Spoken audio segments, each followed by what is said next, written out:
Next on Currents News, the final remembrance of Bishop Rene Valero. His mass of Christian burial is celebrated this morning with family, friends, and clergy all present. In the abortion capital of America, a bus is driving through Manhattan's city streets with a special pro-life message on it. I'm Emily Drewby, and that story is next. New details tonight about the horrific mosque massacre. It could have been worse. Plus, Pope Francis is praying for the many victims of a deadly cyclone in Africa. The news starts right now.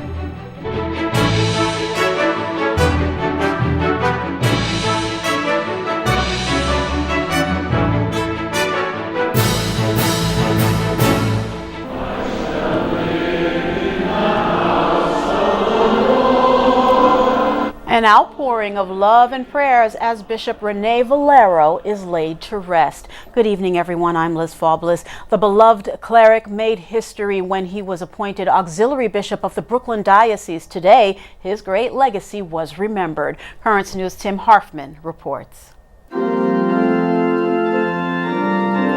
Bishop Nicholas DiMarzio presiding over the massive Christian burial. Clergy, family, and friends say their final goodbye to Auxiliary Bishop Rene Valero. He was the first bishop of Hispanic heritage in the Brooklyn Diocese. His primary concern was the welfare of people. And as the first Hispanic auxiliary, it was really wonderful that he was able to take care of people. They could look up to him and say there's one of their own. Bishop Valero was the son of Venezuelan immigrants and served the Brooklyn Diocese for nearly a half-century. Bishop Emil Sella witnessed Valero's service to immigrants firsthand. The two knew each other for nearly 7 decades. He had a great sympathy for those people who were working their way in, learning what it was like to be here, and not only in the country but also in the church. Valero ministered in parishes and led the Catholic Migration Office, later serving the elderly while working with Catholic charities. Sister Ave Clark was a close friend of Bishop Valero's. He gave his heart in service with, I know, great joy and wonderful compassion. And that for me is the gift that I'm going to carry on with me. After Mass at the Immaculate Conception Center in Douglaston, Queens, clergy and Bishop Valero's family gather in the crypt, located under the chapel, Bishop Valero's final resting place, next to other bishops of Brooklyn and Queens. Valero died on Sunday, March 10th. He was 88 years old. He suffered from Alzheimer's disease for years, but didn't let it affect his ministry. He suffered, with great patience and never complained. Some days he was great, some days he wasn't, but he made the best of it, and I think certainly his legacy will be one of caring for the people of the diocese. Even during his final days, Sister Clark visited Bishop Valero to pray with him just days before he died. When I left that day, I looked at him and said, Bishop, you're my friend forever. I love you. And he looked up at me and said, me too. Those are memories you don't forget. In Douglaston, Queens, Tim Harfman, Currents News. Bishop DiMarzio is taking on New York's extreme abortion law with powerful weapons, prayer, fasting, and education. And a baby's plea to let me live is being seen on a bus traveling the streets of Manhattan. Currents News' Emily Drewby is standing by with the latest on the pro-life developments. Emily. Liz, the sanctity of life is under renewed attack, especially here in New York, where new abortion laws basically eliminated all the restrictions on the deadly procedure, and here at the United Nations, where critics say infanticide is being promoted. Now, this bus behind me, which reads "Let me live" with a photo of an unborn child on the side of it, will be running in a continuous loop to send a pro-life message to those UN delegates promoting abortion. We are trying to fight for the preborn baby, the defenseless, innocent baby here at the United Nations. The people behind the bus fighting to convince a commission meeting at the UN this week to remove pro-abortion content from a document that's currently being drafted, using this bus to drive the pro-life fight, one that's gaining popularity across New York. The state, long known as the abortion capital of America, in 2015, over 28% of pregnancies in the state ended in abortions, meaning over 93,000 were performed. But people now standing up for their pro-life beliefs after new state laws severely limited restrictions on abortion. This pro-life push also happening within the Diocese of Brooklyn, with Bishop Nicholas DiMarzio supporting the international 40 Days for Life campaign this Lenten season. Let's hope that our prayers during Lent for this 40 days will move hearts and minds and protect life as best we can. The campaign promotes the pro-life agenda through prayer and fasting, constant vigil, and community outreach. For Bishop DiMarzio, this campaign is a good way to respond to those hated new laws. Most people are very angry about it because of the expansion of the abortion. They just don't understand that part. Abortion up to the last trimester is something people can't accept, and that's what happened with this bill. Even if it doesn't happen often, it still is something that's there. 40 Days for Life events are taking place across the diocese. A pro-life mass is being held at 7 a.m. on March 30th at the Presentation of the Blessed Virgin Mary Church in Jamaica, Queens, and an overnight prayer vigil is also being held at the same Queens parish starting at 8 p.m. on April 5th. The fight at the UN will continue all week as Advocates for Life work to eliminate references to abortion in a document being created by the Commission on the Status of Women. We are here to send the message that our women don't need those kind of things. Our women need priorities like water, like education, like electricity. Advocates using this bus, speeches, and a pro-life petition with over 143,000 signatures to aid their fight. And it is sending a very clear message on behalf of those preborn children that they have to let the children live. The bus will continue on this loop until Friday, while the 40 Days for Life campaign will continue throughout the Brooklyn Diocese during this Lenten season. In Manhattan, Emily Druby, Currents News. Back to you, Liz. All right, Emily, thank you. Bishop DiMarzio's pledge to join the global pro-life campaign is being supported with special materials now available for Catholics. The Brooklyn Diocese has published resource materials relating to the 40 Days for Life online at dioceseofbrooklyn.org/marriage-and-family. Stay with us. In a few moments, I'll talk with Christian Rada about Bishop DiMarzio mobilizing the diocese in support of the sanctity of life. That is still ahead in this newscast. An update tonight on the mosque massacre in New Zealand. Police are saying the attack could have been worse, releasing new information on what the shooter was planning. John Lawrence has that report.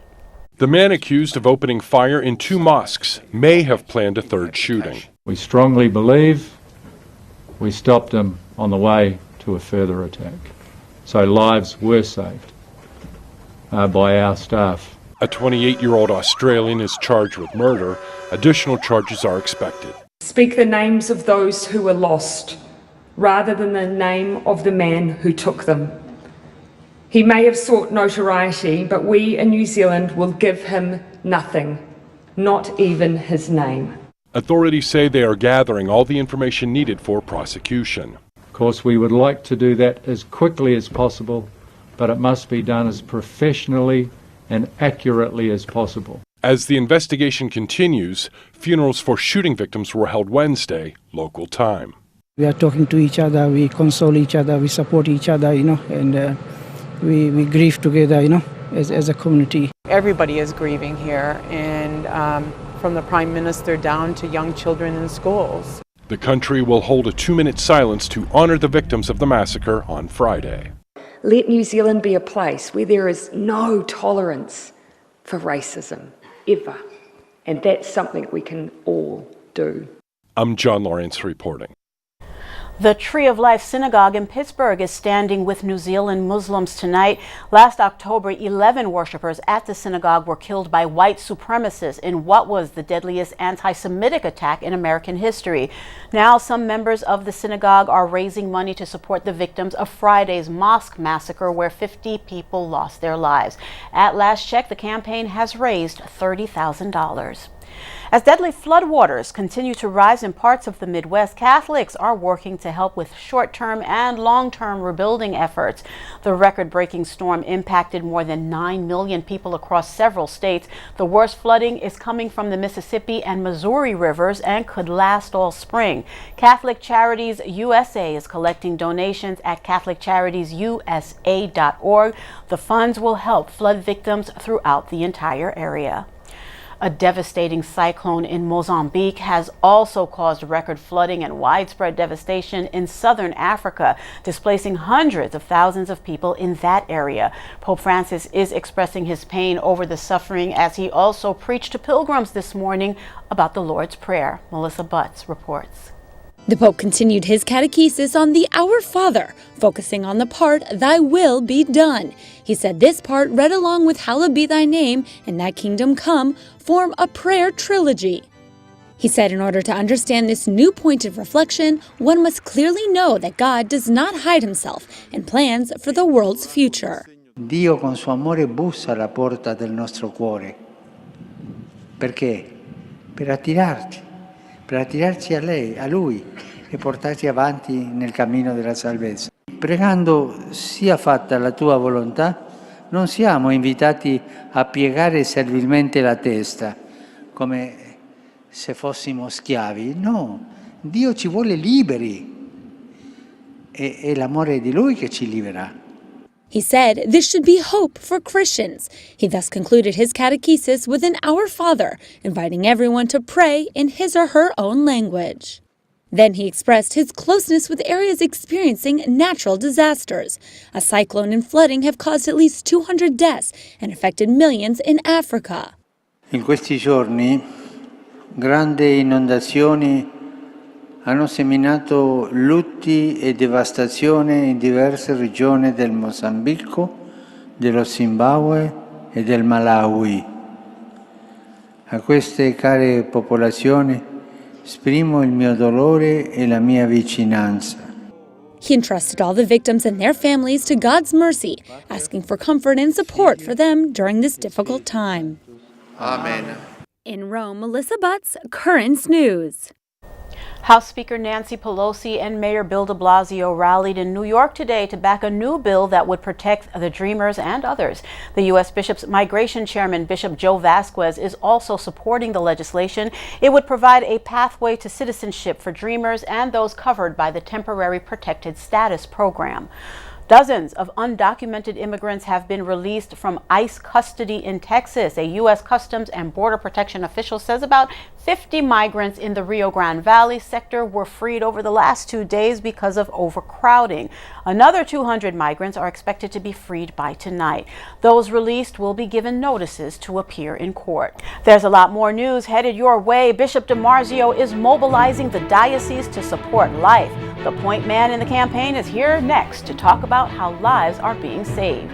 Tablet editor-in-chief Jorge Dominguez has a special preview of the latest edition of the paper and the man leading teens closer to Christ. And big new dangers are reported from using marijuana. And do you have a story idea or want to share a tip? Email us at newstips@thesalesmedia.org or call our 24-hour number 718-517-3122. We'll be right back.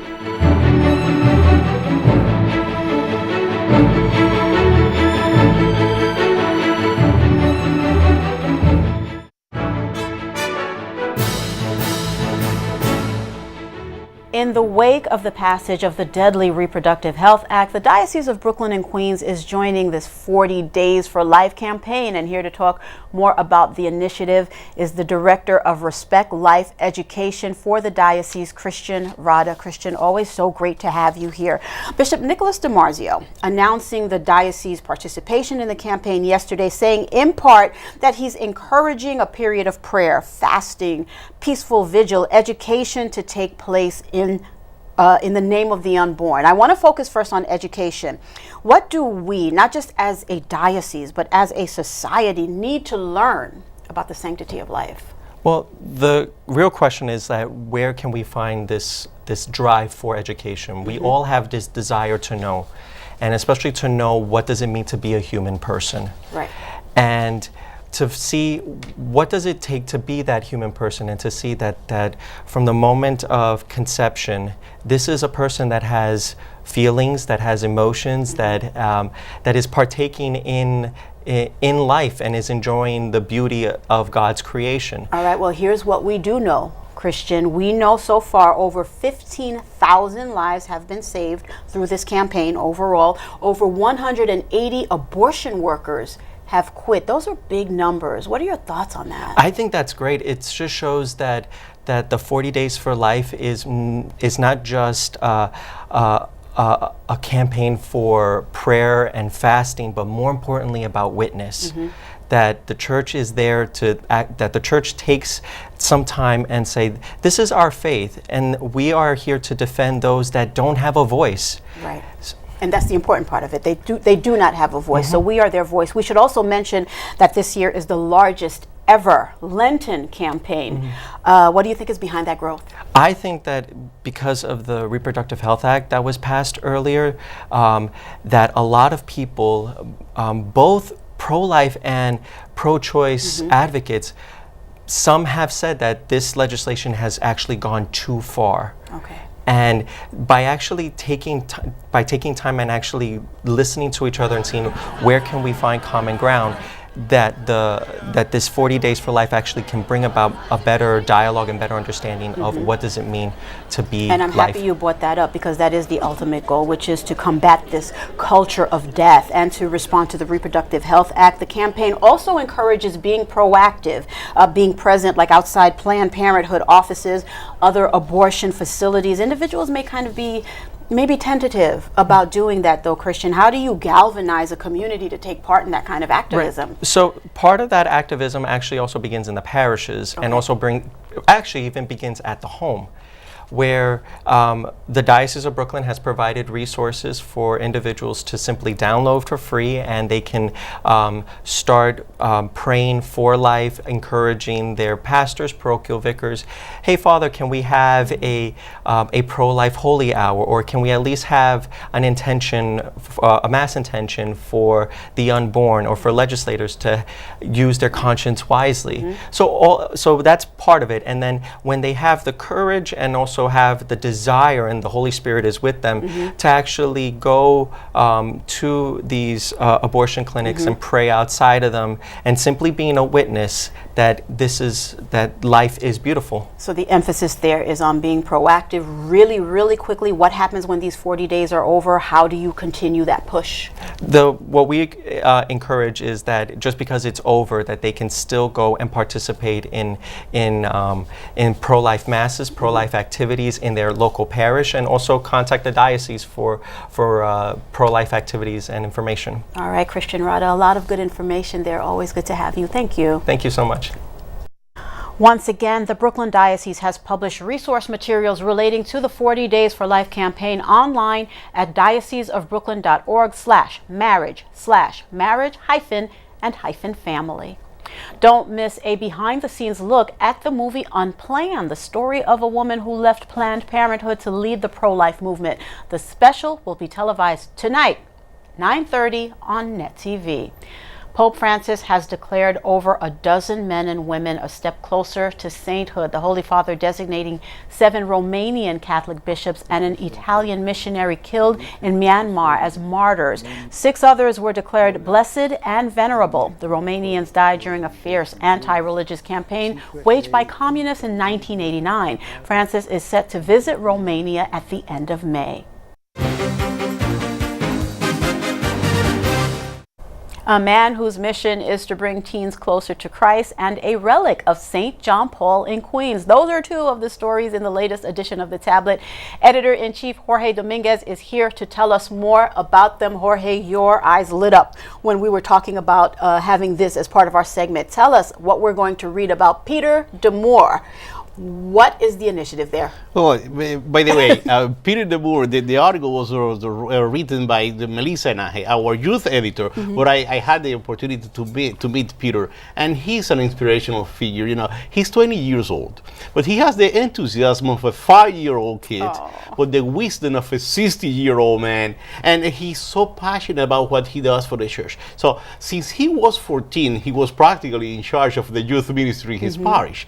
Now there is a new initiative, well, it's not a new initiative, but he's newly part of the initiative that the diocese have to support youth ministers in our parishes. So he gets some financial and spiritual support from the diocese to do what he has been doing for several years now, even though he's just 20 years old. It's really good to hear about inspirational millennials. Now, the front page headline is about a St. John Paul relic that is now in a church in Ridgewood. Very intriguing. Tell us about it. Talking about the inspirational figures, right? St. John Paul II. Well, the parish of Our Lady of the Miraculous Medal received a relic from St. John Paul II, but they just not receive it. There is an archbishop, and you have to read the article to get all the details, who came to bring the relic, and that archbishop was an assistant to St. John Paul II. So it's a very interesting story too. Two great articles. Thank you so much for filling this paper with so much wonderful stuff, and we learn a lot too. Thank you, Jorge. Thank you. Always great having you here. These stories and much more will appear in the printed version of the tablet, which is in churches across the diocese right now, or in your mailbox with a subscription. Your support for the tablet is needed to ensure that Catholic journalism will thrive well into the future. If you subscribe to the tablet, you will save up to 55%. Go to the website, thetablet.org/home55, or call 877-883-8356.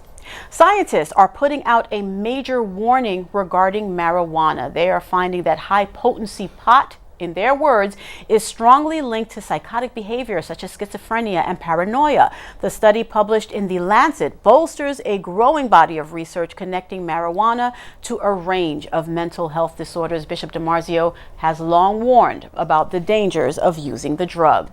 The European Union has just fined Google $1.7 billion, claiming the tech giant committed numerous antitrust violations when advertising online.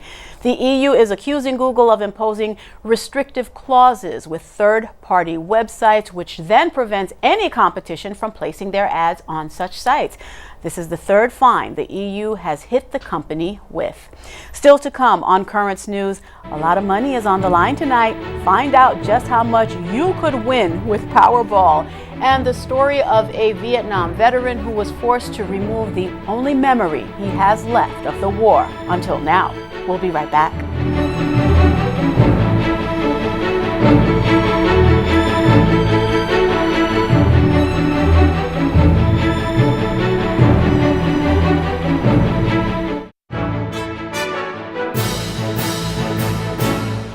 Be sure to check your lottery tickets. You could be a winner after tonight's Powerball drawing. The pot is estimated at $500 million, the 8th largest in the history of the game. The Powerball winner can choose to get their jackpot in annual installments or take a lump sum payment of $335 million before taxes. A Vietnam vet prevented from flying his American flag has finally been allowed to bring back his flagpole. Richard Olton was forced to take down his flag after his homeowners association took him to court, claiming it was a nuisance to the neighborhood. Now, 15 years later, Old Glory can fly in front of Richard's house again, but he says it's about more than just patriotism. For 749 Marines I served with, for their memory. It's very important to me. It's kind of tattered now, but a lot of memories. That flag, by the way, is the same one that flew over Richard's bunker during the war. That is Currents News. I'm Liz Faublas. Thank you for joining us, because we are putting your faith in the news. Hope to see you again next time.